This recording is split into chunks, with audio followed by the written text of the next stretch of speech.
Halos isang linggo nawawala ang isang kasambahay sa Cainta, Rizal. Ngunit nang matagpuan ng mga otoridad sa bakuran ng kanyang amo ay patay na ito. Inuuod at umaalingasaw sa loob ng isang drum. Paano nangyari ang ganitong kahindik-hindik na krimen? Sabay-sabay natin panuurin ang kwento ni Maribel Vilma Miano Bacsal. Welcome mga boss sa channel natin, Red Crime Philippines. Dito ating sinasalaysay ang mga krimen na hango sa tunay na mga pangyayari. Kung gusto mo ang ganitong mga kwento ay mag-like, subscribe at i-click ang notification bell para wala kayong ma-miss na mga videos natin. Si Maribel ay lumaki sa isang liblib na lalawigan kung saan ang umaga ay sinasalubong ng tila walang katapusang bukirin at ang gabi ay pinapawi ng liwanag ng kasera. Mahirap ang buhay doon, kulang sa oportunidad, kapos sa pera, ngunit sagana sa pangarap. Anak siya ng magsasaka at ang kanyang mga magulang ay umaasa lamang sa ani ng palay at gulay upang maitawid ang pang-araw-araw na pangangailangan ng pamilya. Bata pa lamang si Maribel ay ramdam na niya ang bigat ng kahirapan. Madalas, nagigising siya ng maaga hindi para maglaro kundi para tumulong sa bukid.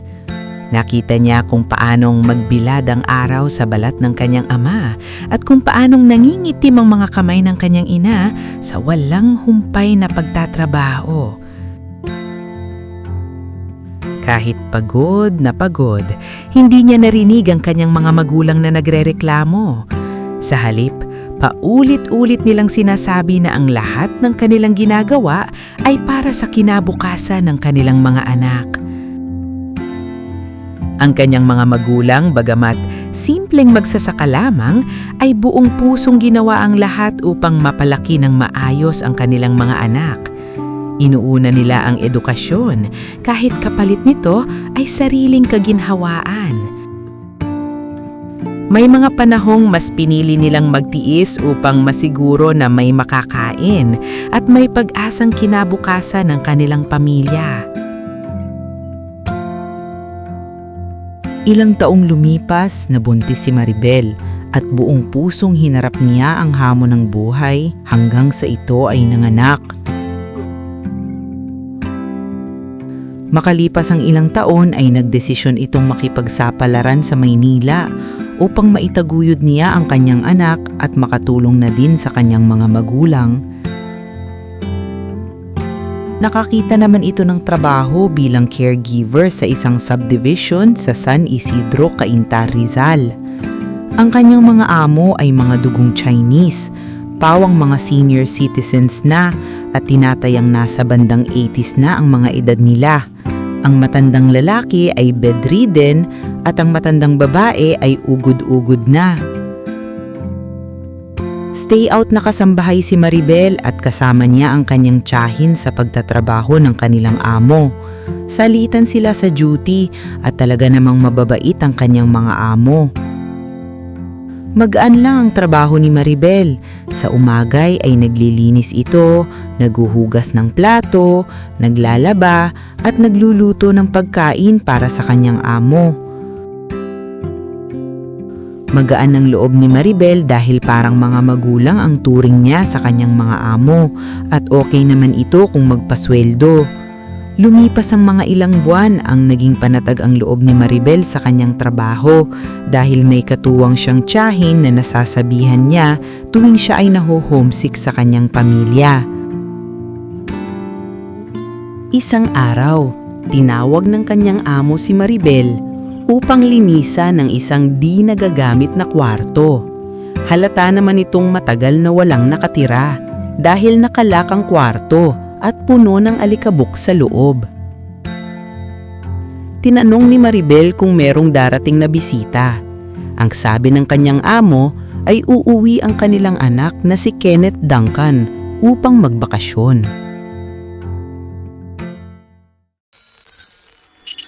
Sa mga ilang araw na pananatili ni Kenneth, ay napapansin na naiilang si Maribel dito sa di matukoy na kadahilanan.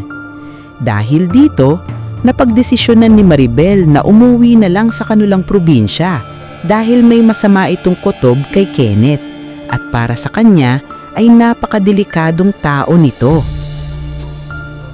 Pagkaumaga ay tumawag siya sa kanyang kapatid at sinabi ang kanyang desisyon na uuwi na lamang ito sa kanilang probinsya at diyan maghahanap ng trabaho dahil natatakot ito sa anak ng kanyang amo. July 3, 2025, araw ng Huwebes. Tumawag ang kanyang kapatid galing sa probinsya na si Susana Masuda. Gulit laking pagtapakan nito dahil hindi sumasagot sa tawag si Maribel. Palaisipan sa kanyang kapatid ang hindi pagsagot sa cellphone kasi lagi itong excited na makipagkwentuhan sa kanya.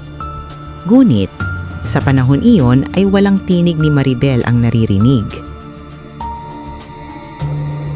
Dahil sa pag-aalala, ay pinuntahan ng kanyang tiyahin si Maribel sa bahay ng kanyang amo. Dito ay tinanong ng kanyang tiyahin kung asa na si Maribel. Ngunit ang sagot ng babaeng amo ay hindi nila nakita si Maribel dahil hindi na ito pumasok sa trabaho at baka umuwi na. Ngunit nagtaka ang tiyahin dahil nakita niya ang mga gamit nito sa loob ng bahay. Tinanong ng kanyang tiyahin kung bakit may mga gamit pa ito sa loob. Pero ang sabi ng amo na babae ay di ko alam, nalimutan ko na. Umuwi ang tiyahin nito na puno ng pagtataka. Dala-dala ang naiwang charger, baonan at pabango. Makalipas ang ilang araw ay hindi pa din nakauwi si Maribel sa kanilang probinsya. Dahil dito, inireport nila sa kapulisan ang nawawala nilang kapatid na si Maribel. Mga ilang araw, binalkan ng mga pulis ang bahay ng amo at dito ang sagot ng matandang babae ay nag-iba. Ang sabi ay hindi pumasok si Maribel dahil masakit daw ang ulo nito. Dakong 2:00 ng hapon ng Lunes, mayroong kapitbahay ang nag-report sa Cainta Police Station na may isang masangsang na amoy na nagmumula sa pinagtatrabahuan ni Maribel. Dali-daling inaksyonan ng kapulisan nito at na-verify na ang nagmumulang masangsang na amoy ay galing sa isang plastic drum sa bakuran ng bahay na amo ni Maribel. Na-verify ng mga kapulisan na ang masangsang na amoy ay galing sa isang patay na katawan at tinatansyang mga ilang araw na itong nabubulok sa drum. Ayon sa mga pulis, sinubukan nilang alisin ang katawan ngunit nahirapan sila dahil isinilid ito sa 2 drum at sinemento. Kinakailangan pang i-grinder ang drum ipang makuha ang katawan. Ayon sa report, positibong si Maribel Vilma Miano Bacsal ang bangkay. Nagkagulo ang buong subdivision at bumalot ng takot sa mga tao. Agad na inireport sa pamilya ni Maribel ang nangyari. Biglang gumuho ang mundo ng pamilya ni Maribel dahil sa karumal-dumal na pagpakay sa kanya. Sa pagpapatuloy ng investigasyon, napag-alaman ng kapulisan na posible ang salarin ay si Kenneth Duncan dahil ito lang ang may kakayahang pumatay sa loob ng bahay at dahil purong senior citizen na ang mga magulang nito. Ayon sa investigasyon, kasabwat umano ang ina ni Kenneth na si Christina Duncan dahil sa pabago-bagong komento nito nang matuklasan ang bangkay ni Maribel. Pilit kinukumble ang krimen na nagawa ni Kenneth sa biktima. Pinagtulungan umano ng mag-ina ang pagpapatay kay Maribel hanggang sa ito'y binawin ng buhay dahil sa mga natamong sugat nito sa ulo, likod at katawan. Dahil dito, kinasuhan ng pulisla ang ina ni Kenneth ng obstruction of justice. Nitong araw din mismo natuklasan ng mga kapulisan na umalis si Kenneth sa Pilipinas at pumuntang Taiwan. Sa ngayon, tanging ang ina ni Kenneth ang naparusahan sa nagawang krimen at kasalukuyang malaya ang salari na si Kenneth Duncan sa ibang bansa. Nakikipagtulungan na ang kapulisan sa Bureau of Immigration para matukoy ang salarin at mapatawan ng kaso. Patuloy po kayong magsubaybay sa channel natin para ma-update kayo sa kasalukuyang proseso ng paghahanap sa salarin upang masampahan na ito ng murder. Kung nagustuhan po ninyo ang kwento natin, ay mag-like, comment at subscribe para wala kayong ma-miss na videos natin. Hanggang sa susunod na True Crime Stories, ingat!